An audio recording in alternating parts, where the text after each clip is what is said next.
Եվ այսպես սիրելի հայրենակիցներ, ընկերներ, գործընկերներ, շարունակում ենք մեր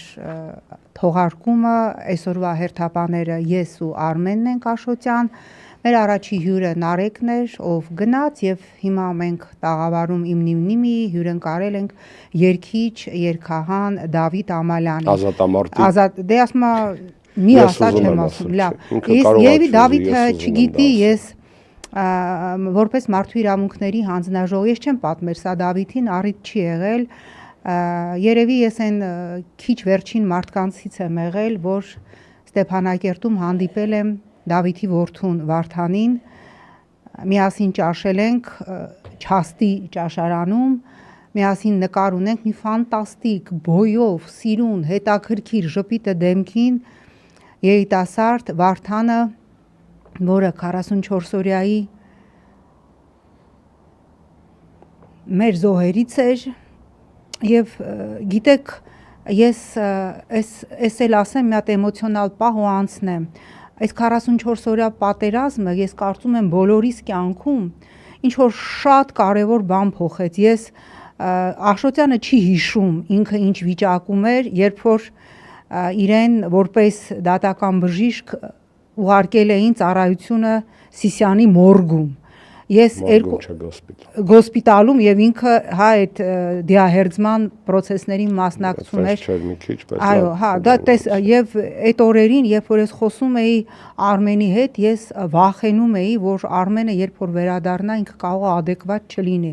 ես չեմ ուզում պատմեմ երևի ինքը չի հիշում թե այն կապույտ աչքերով տղայի մասին ինքը ինչ էր պատմում այդ աչքերը միջև հիմա ինձ հետապնդում է հետո այս 44-օրյայից հետո ես կարծում եմ բոլորս հասկացանք որ ինչ է լինի մեզ հետ այլևս մենք այնքան բան ենք կորցրել որ այն ինչ որ մենք պիտի կորցնենք ինչ է այն ամենի դեմ որ այն 18 տարեկան տղաները կորցրեցին ու չապրեցին եւ դրանից հետո ես չգիտեմ իմ դիտարկումը իմ դիտակետը կյանքի հանդեպ այնքան է փոխվել որ ես ինչ որտեղ նաև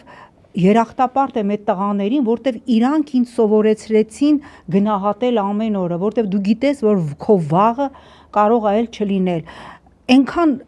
լուսավոր էր Վարդանը այնքան անդադ ճպտում էր այդ տղան եւ Իմս հետ իմ հանձնաժողովի անդամներն էին, դե գիտեինք, որ Դավիթի տղան է, մտածում էինք, որ այս ինչ պայծառ ու լուսավոր տղա է եւ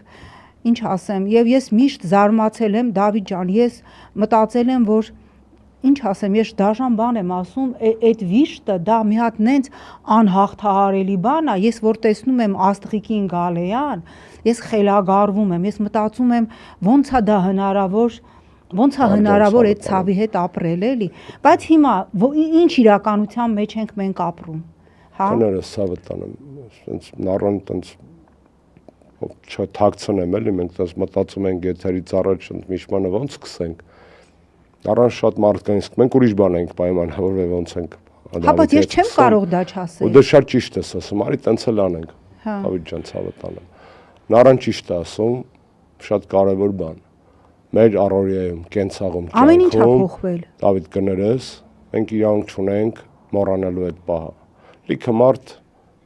այն կյանքը շարունակելու կոնցեպտի մեջ չկա մոռացվածություն չկա մոռացում կյանքը որ ասում է շարունակվում է չի նշանակում որ ինչ դրվագներ ջնջել ես կամ հաշտվել ես դրա հետ եւ ի շնորհիվ նրան ինչ որ եղել է ես շարունակում եմ ապրել դու ոնց ես ապրում ցավը տանեմ Ջան կներես հազարապատիկ փառք ու պատիվ մեր բոլոր ընկած ընկերներին քո երեխեքին բոլորին ծնունդը շնորհավոր եկնային վերջերս Վարդանի ծնունդն էր Դավիթի որդու այս վիճակում ես Հայաստանում ոնց է շնորհակալություն հայտնել երկուսիդ այս տղերքի գործը շարունակելու համար եւ հուսամ այս դաշտը չպիտի դատարկվի երբեք որովհետև այսօր արդարության եւ ազատության մասին խոսելը դարձել է անհրաժեշտություն։ Այսօր այս նկարահանման սրահները դարձել են խրամատներ։ Որովհետև այսօր մենք գործ չունենք քաղաքականության հետ, այսօր գործ ունենք թշնամու հետ պայքարելու։ Մենք քաղաքական ես ինքս քաղաքական գործիչ երբեք չեմ եղել եւ չեմ էլ ուզում լինել եւ չեմ էլ հիմա էլ չեմ։ Անցնենք հարցի թեմային նախ միշտ դիմել եմ բոլոր բախտակիցներիս եւ ասեմ սրա մեջ ճշմարտություն կա, եթե մենք տրվենք վշտին եւ թուլանանք այդ վշտից, կոնկրետ խփողի երկրորդ մեծ նպատակը կիրականացնենք։ Ինչքան երջանիկ կլինի այն թուրքը, որ գնդակը արելով մեկին, հետևից տարելա նաեւ ծնողներին կամ կողքի մարդկանց։ Այսինքն մենք ապրելուց մի քիչ էլ ուժեղ մարդ այդպես այդ ցավի առաջ ուժեղ մարդ հասածը մի քիչ հարաբերական է, որտեղ ավելի շատ ուժեղ եմ խաղում, ուժեղ չեմ։ Այդ ցավը ուժեղ չի թողնում որ լինես։ Կամ միգուցե քո մեջ ինչ-որ բան գտնում ես, որ քեզ ուժեղ ցույց տաս, որովհետև այդպես է պետք։ Բայց երբ որ խոնարհվես վշտի առաջ, վիշտը կդառնա ղեկավարդ։ Մի հետաքրքիր ապրելու միջոց կա, երբ որ վշտի մեջ Արցունքի մեջ ժպիտ չի լինում, արցունքը դառնում է սենտիմենտալ այլանդակություն։ Երբ որ ժպիտի վրա արցունք չի լինում, ժպիտը դառնում է երջանիկ ապուշի հայացք։ Դրանք մինչև իրար հետ չլինեն, մարդը պտուղ չի տա։ Ստեղծագործությունը ծնվում է ցավի ու երջանկության բախումից։ Եկ ու գործի նման բան է։ Դրանք իրար հետ որ իրար չսիրեն, արժեք չի ծնվի։ Դրիվ հասկանում եմ քեզ։ Հիմա անցնենք մեր այսօրվա իրականությանը, մենք վաստակել ենք պարտություն։ Վաստակել ենք պարտություն բոլորովս։ Ես մեկին նայել եմ երբեք այսօրվա հարցազրույցի ժամանակ էլ մի անգամ արդեն կրկնվում եմ։ Հարցազրույցի ժամանակ հեռուստացույցով անկեղծ ասած ոչ կասեմ ով է, ոչ էլ պետք է։ Խոսելիս ասեց, երբ որ Շուշին գրավեցինք, չէ,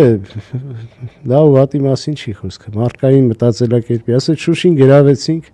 իսկ ես տեղյակ եմ, որ ինքը Շուշիի ազատագրմանը չի եղել։ Հենց ասի դե ոչինչ, ասում է երևի այն նկատառումով, որ Շուշին դե գրավեցինք, այսինքն մեր ազգը, մեր պետությունը, մեր երկիրը, հա։ Մի քիչ հետո ասեց Գետաշենը հանձնեցին։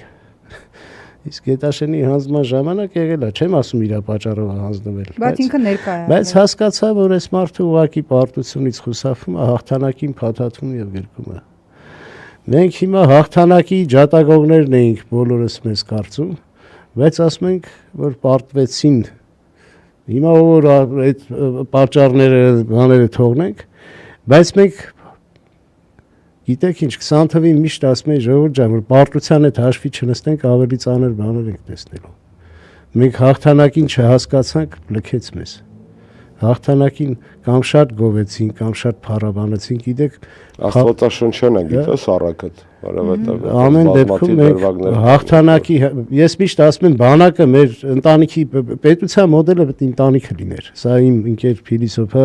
եւ հրամանատար եւ կերամիկ եւ արվեստագետ բարձր մտածող Սաշիկ